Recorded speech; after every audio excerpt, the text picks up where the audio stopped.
হরে কৃষ্ণ। চলুন আজকে উত্থান বা প্রবোধিনী একাদশী মাহাত্ম্য সম্পর্কে জেনে নিই। উত্থান প্রবোধিনী একাদশী কার্তিক মাসের শুক্ল পক্ষের একাদশীর মাহাত্ম্য স্কন্দ পুরাণে ব্রহ্মা নারদ সংবাদে বর্ণিত আছে। মহারাজ যুধিষ্ঠির বললেন, হে পুরুষোত্তম, কার্তিক মাসের শুক্ল পক্ষের একাদশীর নাম আমার কাছে কৃপা করে বর্ণনা করুন। শ্রীকৃষ্ণ বললেন, হে রাজন, কার্তিক মাসের শুক্ল পক্ষের একাদশী উত্থান বা প্রবোধিনী নামে খ্যাত। প্রজাপতি ব্রহ্মা পূর্বে নারদের কাছে এই একাদশীর মহিমা কীর্তন করেছিলেন। এখন তুমি আমার কাছে সে কথা শ্রবণ করো। দেবর্ষি নারদ প্রজাপতি ব্রহ্মাকে বললেন, হে মহাত্মা, যে একাদশীতে ভগবান শ্রী গোবিন্দ স্বয়ং থেকে জেগে ওঠেন, সেই প্রবোধিনী বা উত্থান একাদশীর মহিমা আমার কাছে সুবিস্তারে কীর্তন করো। ব্রহ্মা বললেন, হে নারদ, উত্থান একাদশী যথার্থই পাপনাশিনী, পুণ্যবর্ধিনী ও মুক্তিপ্রদায়ী। এই একাদশী ব্রত নিষ্ঠার সাথে পালন করলে 1000 অশ্বমেধ যজ্ঞ ও শত শত রাজসূয় যজ্ঞের ফল অনায়াসে লাভ হয়। জগতের দুর্লভ বস্তু প্রাপ্তির কথা আর কি বলবো।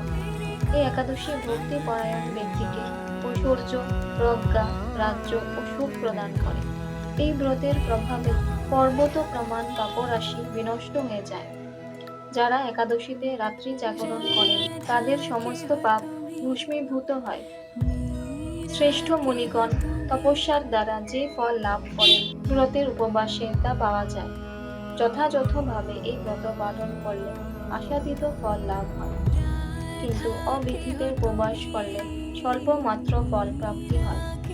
যারা এই একাদশীর ধ্যান করেন তাদের পূর্বপুরুষেরা স্বর্গে আনন্দে বাস করেন। এই একাদশী উপবাস ফলে ব্রহ্ম হত্যা জনিত ভয়ঙ্কর নরক যন্ত্রণা থেকে নিস্তার পেয়ে বৈকুণ্ঠ গতি লাভ হয়। অশ্বমেধ যজ্ঞ দ্বারাও যা সহজে লাভ হয় না, তীর্থে স্বর্ণ প্রভৃতি দান করলে যে পুণ্য অর্জিত হয়, এই উপবাসের রাত্রি জাগরণে সেই সকল অনায়াসে লাভ হয়ে যায়। যিনি সঠিকভাবে উত্থান একাদশীর ব্রত অনুষ্ঠান করেন তার গৃহে ত্রিভুবনের সমস্ত এসে উপস্থিত হয়। হে নারদ, বিষ্ণুর প্রিয়তমা এই প্রবোধিনী একাদশীর উপবাস করলে সর্বশাস্ত্রের জ্ঞান ও তপস্যায় সিদ্ধি লাভ করে চরমে মুক্তি লাভ হয়। যিনি সমস্ত লৌকিক ধর্ম পরিত্যাগ করে ভক্তি ভরে এই ব্রত উপবাস করেন, তাকে আর পুনর্জন্ম গ্রহণ করতে হয় না। এমনকি মন ও বাক্য দ্বারা অর্জিত পাপরাশিও শ্রী গোবিন্দের অর্জনে বিনষ্ট হয়ে যায়। হে বৎস, এই ব্রতে শ্রদ্ধা সহকারে শ্রী জনার্দনের উদ্দেশ্যে স্নান, দান, জপ, কীর্তন ও হোম আদি করলে অক্ষয় ফল লাভ হয়। যারা উপবাস দিনে শ্রীহরির প্রতি ভক্তিভাবে দিন যাপন করেন তাদের পক্ষে জগতে দুর্লভ বলে আর কিছু নেই।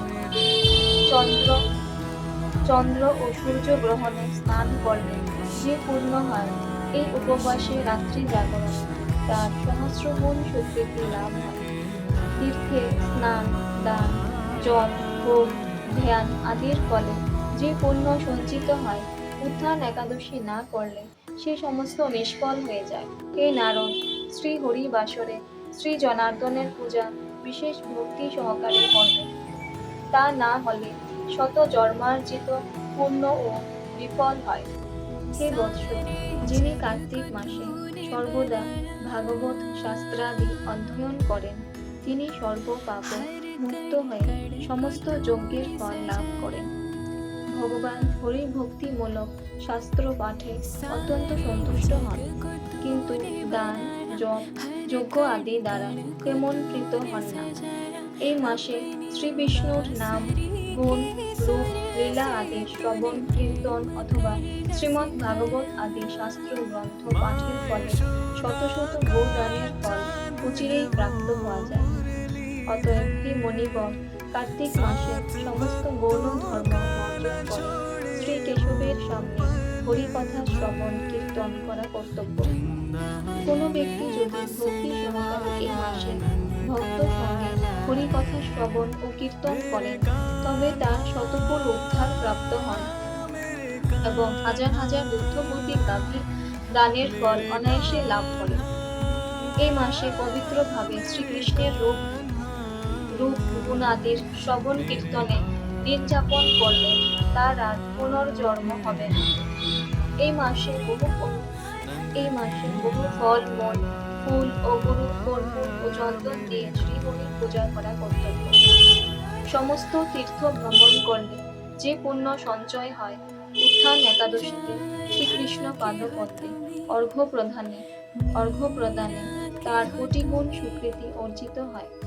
শ্রবণ, কীর্তন, স্মরণ, বন্দনাদি নববিধা ভক্তির সাথে তুলসীর সেবার জন্য যারা বীজ রোপণ, জল সেচন ইত্যাদি করেন, তারা মুক্তি লাভ করে বৈকুণ্ঠবাসী হন। হে নারদ, সহস্র সুগন্ধি পুষ্পে দেবতার অর্চনে বা সহস্র সহস্র যজ্ঞ ও দানে যে ফল লাভ হয়, এই মাসের শ্রী হরিবাসরে একটি মাত্র তুলসী পাতা শ্রী ভগবানের চরণ কমলে অর্পণ করলে তার অনন্ত কোটি গুণ ফল লাভ হয়। तुम ही सबके हो दुलारे, तुमसे ही